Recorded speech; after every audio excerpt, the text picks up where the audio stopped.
À quoi joue le RDD aujourd'hui exactement, Guy Mafimba? Bon, je vais essayer d'être bref et je pense que ce problème devrait être, ces interrogations qui sont légitimes de la part de nos compatriotes, soient presque clarifiées. Oui, alors on a vu que votre position n'a pas été aussi claire que ça, notamment au niveau des responsables. Le premier d'entre vous, Jacques Yossé-Yombi Opango, a joué quasiment le jeu aujourd'hui de la majorité alors que vous étiez retiré. C'est une perception qu'on peut avoir. Mais monsieur Sirmakosso, il faudrait que nos compatriotes le comprennent.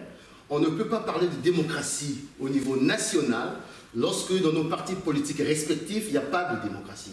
Je fais partie d'une génération politique qui pense que la démocratie doit se faire d'abord dans les partis politiques pour qu'on en fasse véritablement un instrument qui puisse animer le processus démocratique dans notre pays. Guy Mafimba, on ne va pas encore parler de l'instant, on va déjà s'arrêter aux consultations. Oui. On voit le président Jacques Yossé-Yombi Opango au Palais du Peuple en train d'être reçu en fait, par le président de l'organisation Nguesso pour avoir son avis sur ce dialogue de CBT, et je pense pour le changement de la Constitution. Je pense que là, est-ce qu'en ne faisant pas cette démarche, il avait déjà donné son quitus, puisque la suite, on la connaît aujourd'hui? Non du tout, parce que nous avons cette démarche, nous l'avons adoptée au niveau du parti, au niveau national. Nous avons une réunion extraordinaire où nous avons pensé que nous devions participer à ces consultations.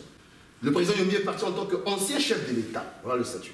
Et il y a une délégation du RDD qui a participé à ces consultations. Le parti en tant que tel, en sortant de ces consultations, a réitéré, c'est le secrétaire général, aujourd'hui démissionnaire, M. Opango, Émile, qui a réitéré notre position, non au changement de la Constitution. Et nous étions disposés à aller à un dialogue pour parler de la gouvernance électorale. Nous avons été surpris de voir un des membres du secrétariat national, qui n'est pas le moindre, il faut le dire ainsi. C'est un membre du secrétariat national, il est membre du secrétariat national comme moi, de se retrouver à Sibiti. On parle de Jean-Jacques Yombi. Jean-Jacques Yombi, il s'est retrouvé à Sibiti pour diverses raisons. Un coup, il était représentant du président Yombi, un coup, il était membre du secrétariat national, un coup, société civile, je ne sais quoi. Tout est-il que nous avons donné nous avons fait une mise au point. Nous avons dit, c'est le RDD qui l'a dit, le président, monsieur Jean-Jacques Yombi ne représentait pas le RDD à Sibiti.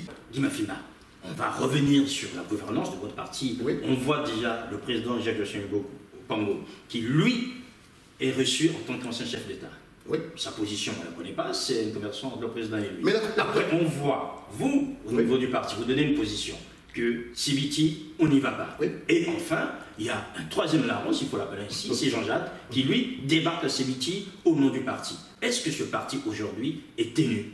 C'est la démarche de Jean-Jacques Yombi, secrétaire national chargé de la relation extérieure, qui est une démarche solitaire et anti-statutaire. Ce qui a créé un peu plus de troubles, c'est pendant le fameux vote référendaire. Lorsque nous avons condamné le changement de la Constitution, c'est-à-dire que nous avons condamné de facto toute la démarche en aval. Donc, moi qui vous parle, porte-parole du RDD, j'ai été surpris, je l'ai découvert à travers les médias, lorsque le président Yombi va voter. Et je peux vous dire... Et on vous dit qu'il a voté oui.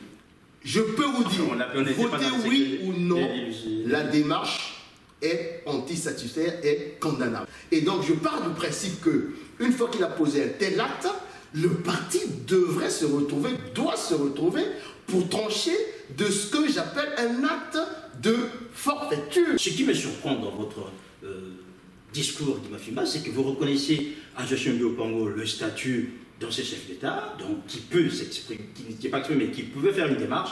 Est-ce que vous lui reconnaissez pas aussi le statut de citoyen, simple citoyen, qui participe à un vote? Non. Alors, vous l'accusez de forfaiture. Très souvent, quand on pose un tel acte de forfaiture, on s'attend à une sanction. Quelle va être la sanction pour Jean-Jacques Yombi Opango? Écoutez, quand je dis forfaiture, je pèse mes mots, vous voyez bien. Ah, je comprends très bien. Et Yombi Opango, pour moi, c'est pas n'importe quoi. C'est un père. Mais là, nous sommes en politique. Et lui, il m'a appris. Il faut faire le distinguo entre la politique et la famille. Il faut faire le distinguo entre l'intérêt général et l'intérêt particulier. Et là, c'est l'intérêt général de mon pays qui est en cause. Donc, un tel acte, véritablement, devrait être sanctionné en fonction des textes. Oui, et que prévoient les textes?